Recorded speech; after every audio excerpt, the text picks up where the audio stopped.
Jina langu naitwa Amatus Kasona Sasagu.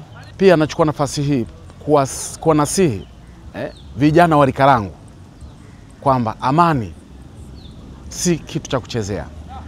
Unapochezea amani ni kwamba kama kwamba unaonja sumu, kiasi kwamba tunasema sumu huwa haionjwi. Kwa hiyo amani ndio inayotuletea maendeleo haya ambayo tunajidai sasa. Kwa hiyo sasa tuseme kwamba wazee wa rika langu tukae na vijana wetu, tuambie akili ya kuambiwa wachanganye na ya kwao, kwa sababu amani kichafuka, hao wanaoshajihisha kwenda kulinda sijui kura hatutawaona. Kwa hiyo tuseme na vijana wetu, na wao vijana wawe na akili ya kujieleza, ya kujiambia wao wenyewe. Mfano, tumeona nchi za wenzetu machafuko, hakuna maendeleo yote zaidi ya shida. Watu wamekimbia makazi yao, wametengana na jamaa zao.